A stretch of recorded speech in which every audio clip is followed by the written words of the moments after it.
ಸಂಗಾತಿ ಬಿಟ್ಟೋಗ್ಬೇಕಂದ್ರೆ ಉಪವಾಸದಿಂದನೂ ಮತ್ತೆ ಪ್ರಾರ್ಥನೆಯಿಂದನೂ ಹಾಲೆಲು ಸಾಧ್ಯ, ಮತ್ತೆ ಯಾವುದಿದಲ್ಲೂ ಸಾಧ್ಯವಲ್ಲ. ಒಂದು ಬಲಿಷ್ಠನ ಮನೆಯಲ್ಲಿ ನಾವು ನುಗ್ಗಲ ಪಡಬೇಕಂದ್ರೆ ಇವತ್ತು ನಿಮ್ಮ ಕುಟುಂಬದಲ್ಲಿ ವಿರೋಧವಾಗಿ ನಿಂತಿರುವ ಶಕ್ತಿಗಳು, ಇವತ್ತು ನಿನ್ನ ಕುಟುಂಬದಲ್ಲಿ ತಾಂಡವಾಗಿ ನಿಂತಿರೋದು, ನೀನು ಮುಂದೆ ಬರಲ್ಲ, ನೀನು ಉದ್ಧಾರ ಆಗಕ್ಕಾಗಲ್ಲ, ನೀನು ತಲೆ ಎತ್ತಕ್ಕಾಗಲ್ಲ ಅಂತ ಅನೇಕ ಶಕ್ತಿಗಳು ನಿಂತಿರ್ಬೋದು.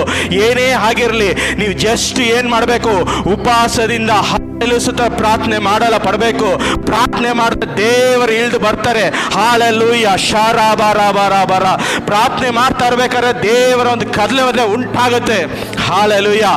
ಅಪೊಸ್ತಲರು ಬರೆದ ಕೃತ್ಯಗಳು 12ನೇ ಅಧ್ಯಾಯದ ನಾವು ನೋಡಲ್ಪಟ್ಟ ಈಗ ಪೇತ್ರನ ಸೆರೆಮನೆಗೆ ಹಾಕ್ತಾರೆ. ಪೇತ್ರಗಿಂತ ಮುಂಚೆ ಹಾಲೆಲೂಯ ಸ್ತೋತ್ರ ಯಾಕೋಬನ ಹಾಲೆ ತಲೆ ಎತ್ತುತ್ತಾರೆ. ಓದಿ 12:5 ಅಪೊಸ್ತಲರು ಬರೆದ ಕೃತ್ಯಗಳು 12ನೇ ಅಧ್ಯಾಯದ 5ನೇ ವಾಕ್ಯ, ಬೇಗ ಓದಿ. ಪೇತ್ರನು ಸೆರೆಮನೆಯೊಳಗೆ ಕಾವಲಾಗಿದ್ದಾಗ ಸಭೆಯವರು ಅವನಿಗೋಸ್ಕರ ಆಸಕ್ತಿಯಿಂದ, ಇನ್ನು 7ನೇ ವಾಕ್ಯ ಓದಿ, ಅದೇ ಮೇಲೆ ಎಳಗಡೆ. ಯಾಕೋಬನನ್ನು ಕತ್ತಿಯಿಂದ ಕೊಲ್ಲಿಸಿದನು.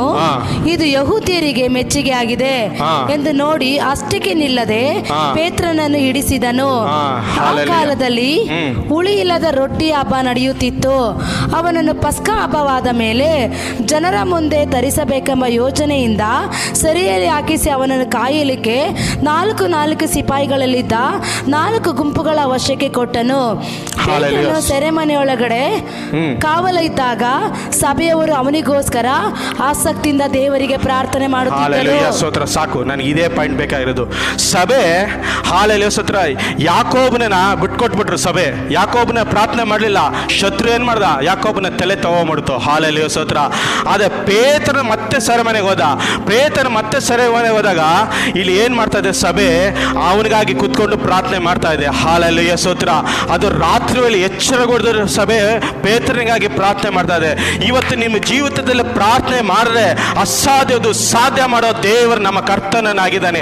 ನಿಮ್ಮ ಜೀವಿತದಲ್ಲಿ ವಿರೋಧವಾಗಿ ನಿಲ್ಲುವ ಶಕ್ತಿಗಳು ಇವತ್ತು ಏನೇ ಆಗಿರ್ಬೋದು, ತಾಂಡವಾಡ್ತಾ ಇರ್ಬೋದು, ನಾನು ನಿನ್ನ ಬಿಡಲ್ಲ, ಎತ್ಕೊಂಡು ಹೋಗ್ತೀನಿ, ನಾನು ಅದು ಮಾಡ್ತೀನಿ ಇದು ಮಾಡ್ತೀನಿ ಅಂತ ಹೇಳ್ತಾ ಇರ್ಬೋದು. ಇವತ್ತು ಕುತ್ಕೊಂಡು ಪ್ರಾರ್ಥನೆ ಮಾಡಿದ ದೇವರ ಕರ ನಿಮ್ಮ ಕುಟುಂಬದಲ್ಲಿ ಚಲಿಸಲು ಪಡುತ್ತೆ. ಎಸ್, ಹಾಲೆಲೂಯ ಸ್ತೋತ್ರ. ಯಾವ ಶಕ್ತಿಗಳು ನಿಲ್ಲಕ್ಕೆ ಅಧಿಕಾರ ಇಲ್ಲ.